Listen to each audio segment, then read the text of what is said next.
ఎప్పుడు చేసుకునే దొండకాయ ఫ్రైలా కాకుండా ఇలాగా చేసుకుంటే పప్పులో కానీ సాంబార్లో కానీ కాంబినేషన్ సూపర్ ఉంటుంది.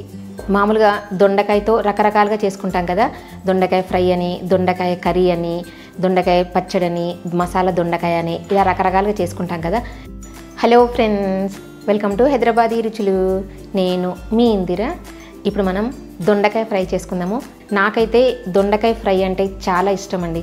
మీకేమి ఇష్టమో కింద కామెంట్ సెక్షన్లో కామెంట్ పెట్టండి. ఇప్పుడు దొండకాయ ఫ్రై డిఫరెంట్ వేలో ఎలా చేయాలో చూద్దాం. ఇదిగోండి, నేను ఇక్కడ 1/2 kg దొండకాయలు తీసుకున్నాను. వీటిని ఇలా సన్నగా పొడవుగా కట్ చేసుకోవాలి. ఒక దొండకాయని 2 ముక్కలు చేసి ఒక్కో దాంట్లో 3 ముక్కలు ఇలా చేసుకోవాలి సన్నగా. ఇప్పుడు వీటిని ఒక మిక్సింగ్ బౌల్లో వేసుకుందాము.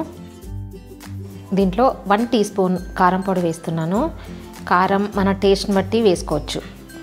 1/2 teaspoon salt, 1/2 teaspoon ధనియాల పొడి, 1/2 టీ స్పూన్ జీలకర్ర పొడి, 1/2 టీ స్పూన్ అల్లం వెల్లుల్లి పేస్ట్ వేసుకోవాలి.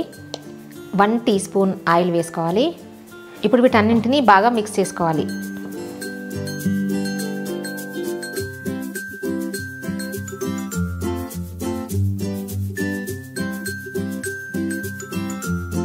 ఇది ఒకసారి బాగా కలుపుకొని ఒక 5 నిమిషాలు పక్కన పెట్టుకుందాము.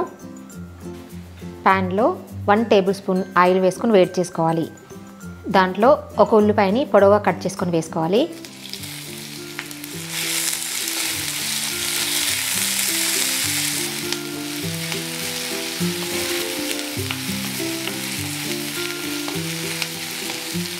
ఉల్లిపాయలు ట్రాన్స్పరెంట్ అవుతున్నప్పుడు కొంచెం కరివేపాకు వేసుకొని కలుపుకోవాలి. ఇప్పుడు దీంట్లో మనం మ్యారినేట్ చేసి పెట్టుకున్న దొండకాయలను వేసుకోవాలి.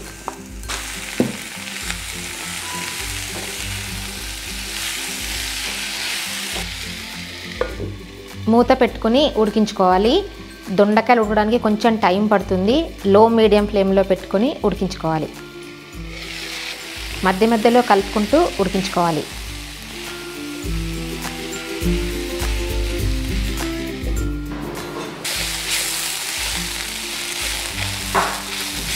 దొండకాయ మంచిగా ఉడికిపోయిందండి. చూసారు కదా, సింపుల్గా దొండకాయ ఫ్రై ఎంత బాగా ప్రిపేర్ అయిపోయిందో. పప్పుతో కానీ సాంబార్తో కానీ కాంబినేషన్ చాలా బాగుంటుంది. చపాతీల్లో కూడా చాలా చాలా టేస్టీగా ఉంటుంది. అంతే సింపుల్గా దొండకాయ ఫ్రై ఎలా చేసుకున్నామో చూసారు కదా. ఈజీగా ప్రిపేర్ చేసుకోవచ్చు. ఎప్పుడు చేసుకున్న దానిలా కాకుండా టేస్ట్ కూడా డిఫరెంట్గా ఉంటుంది. నచ్చిందా? ఈ వీడియో నచ్చినట్టయితే కింద లైక్ బటన్ కనిపిస్తుంది కదా, ప్రెస్ చేసి ఫ్రెండ్స్ అందరికీ షేర్ చేయండి. సజెషన్స్ ఏమైనా చెప్పాలనుకుంటే కామెంట్ సెక్షన్లో కామెంట్ పెట్టండి. నా ఛానల్ ఎవరైనా సబ్స్క్రైబ్ చేయని వాళ్ళు ఉంటే తప్పకుండా సబ్స్క్రైబ్ చేయండి. కొత్త వీడియో నోటిఫికేషన్స్ కోసం పక్కనున్న బెల్ బటన్ క్లిక్ చేయడం అస్సలు మర్చిపోవద్దు. Thank you for watching.